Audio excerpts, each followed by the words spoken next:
Ukhimath valley YouTube channel में आपका बहुत बहुत स्वागत। मैं ऊखीमठ वैली से ओम आपको इस सावन के महीने, इस बरसात के महीने यहाँ की अलौकिक सुंदरता दिखा रहा हूँ। यह स्थान मेरे घर से लगभग 5 किलोमीटर दूर है और यहीं से जहाँ मैं अध्यापन का कार्य करता हूँ वहाँ की दूरी भी लगभग 5 किलोमीटर के आसपास है। तो यह आप स्कूल देख सकते हैं।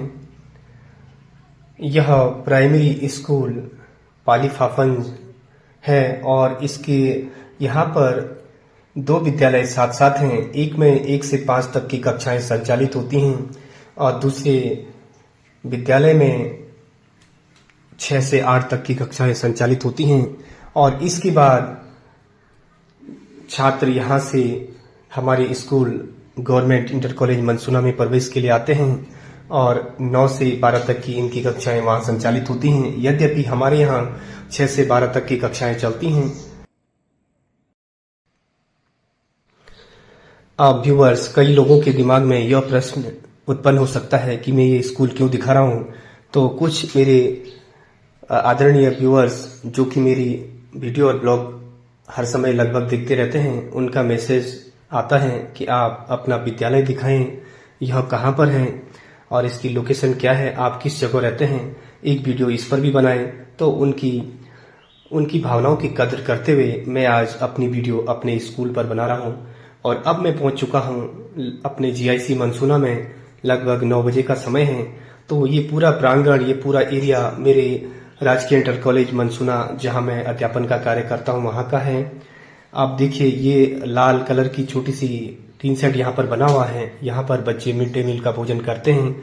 और जो ये बिल्डिंग आप देख रहे हैं सामने, इस पर कक्षा 10 और 12 की कक्षाएं संचालित होती हैं। और नीचे आप ये प्रांगण देख सकते हैं। ये मेरे जीआईसी मनसूना का मैदान है जहाँ पर हमारे बच्चे प्रेयर करते हैं।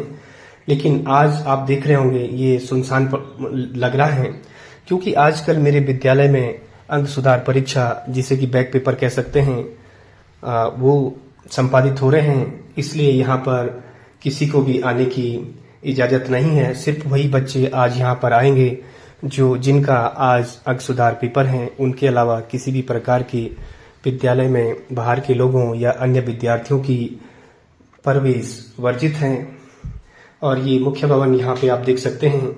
यहाँ पर ऊपर हमारा स्टाफ रूम है, नीचे 10th और 12th की कक्षाएं संपादित होती हैं। बाकी क्लासेस नीचे की बिल्डिंगों में चलती हैं।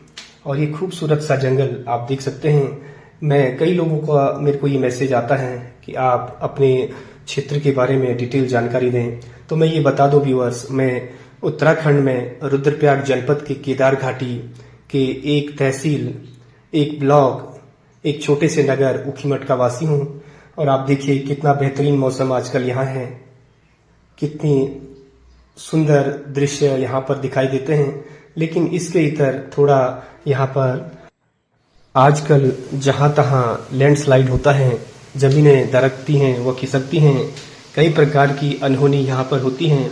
तो मेरा सभी प्रकृति प्रेमी जो लोग हमारे उत्तराखंड में 4 धाम केदार की यात्रा पर आते हैं, मध्यमेश्वर की यात्रा पर आते हैं, वो मौसम का जायजा लेकर ही निकलें। यहाँ पर आजकल कुछ अनहोनी, कुछ दुर्घटनाएं हो रही हैं जो पहाड़ों के दरकने से कई श्रद्धालुओं की पिछले 1 महीने, पिछले 15 दिन से कई मौतें हो चुकी हैं। तो मेरा उनसे यह आग्रह है, आप भली भांति देखकर चलें। बल्कि मैं तो ये कहता हूँ, इस प्रकार की वर्षा जब अपने चरम पर होती है, घर से बाहर नहीं निकलें तो बेहतर है। और ये आप सामने देखिए, बंदर भी आज सुस्ता रहा है, क्योंकि इसे मनुष्य की तरह किसी प्रकार का तनाव नहीं होता, ना ही इसे किसी प्रकार का कोई मन में राग द्वेष किसी के प्रति होता है।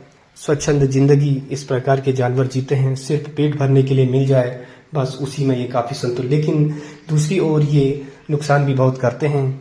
और अब देखिए, ये मेरा घर, अपने घर से मैं इस वीडियो को अब शूट कर रहा हूँ और फिर वापस लेकर चलते हैं आपको अपने खूबसूरत देवभूमि के सुंदर प्राकृतिक दृश्यों की ओर। तो ये कुछ इस तरीके से हमारा ऊखीमठ, हमारी केदार घाटी दिखाई देती है। ये सामने आप देख सकते हैं, जहां तहां सड़कें आजकल टूट रही हैं। आप सामने देख सकते हैं किस तरह से यहाँ की पहाड़, यहाँ के चट्टानें दरक रही हैं और इनके नीचे, इसी प्रकार की चट्टानों के नीचे आजकल कई श्रद्धालुओं की मौत हो चुकी है। आप न्यूज़ के माध्यम से देख पा रहे होंगे, चैनलों के माध्यम से सुन पा रहे होंगे। नदियां भी अपने पूरे उफान पर हैं, जल स्तर काफ़ी बढ़ा हुआ है। तो आपसे फिर से एक बार पुनः आग्रह और आवेदन, इस प्रकार के मौसम में घर से बाहर यात्रा पर कदापि न निकलें। जीवन से बढ़कर कुछ भी नहीं है, ये आप भली भांति जानते हैं। और फिर से ले चलते हैं आपको यहाँ की देवभूमि की खूबसूरत वादियों की ओर। लेकिन आजकल बरसात में कुछ इस तरीके से यहाँ पर टूट फूट होती रहती हैं और इसी रास्ते से होकर मैं अपने विद्यालय की ओर जाता हूँ। मेरा पूरा स्टाफ, हमारे यहाँ के बच्चे इसी रास्ते से होकर निकलते हैं। बड़ी सावधानी से बच्चों को निकलना पड़ता है और हमें भी बड़ी सावधानी से। ये आप देख सकते हैं सामने किस प्रकार यहाँ की सड़क कटकर, भू कटाव होकर सड़क टूट चुकी है। और आए दिन, क्योंकि यहाँ प्रत्येक रात को भीषण बारिश होती है, तो इस तरह से सड़कें बाधित होती हैं। लेकिन हमें बच्चों को ध्यान में रखते हुए अपने विद्यालय जाना ही पड़ता है। आप नीचे देख सकते हैं पूरी सड़क कटकर किस तरीके से भयानक ढंग से नीचे दरक चुकी है और नदियों का उफान आप देखते हैं, सारी अवसाद, रेत वगैरह बह बह कर आती हैं। तो सड़क के, नदियों के किनारे बसे हुए लोगों को भी इससे काफ़ी खतरा उत्पन्न होता है। तो आपने मुझसे आग्रह किया व्यूअर्स, तो मैंने यहाँ की एक छोटी सी रूपरेखा आजकल आपके सामने रखी। यद्यपि बहुत सुंदर हमारी देवभूमि है, लेकिन बरसात में थोड़ा खतरा बढ़ जाता है। आपने व्यूअर्स आग्रह किया, मुझे सुझाव दिया, तो मैंने यहाँ के आजकल के दृश्य आपको दिखाया और आपने पूरा वीडियो देखा और पूरा प्यार व सहयोग दिया होगा। इसके लिए आपका एक बार फिर से तहे दिल से धन्यवाद। और इस वीडियो को व्यूअर्स यहीं पर छोड़कर हम मिलते हैं अगले कंटेंट में एक नए रूपरेखा, नए कंटेंट के साथ। तब तक के लिए आपसे अलविदा लेता हूँ।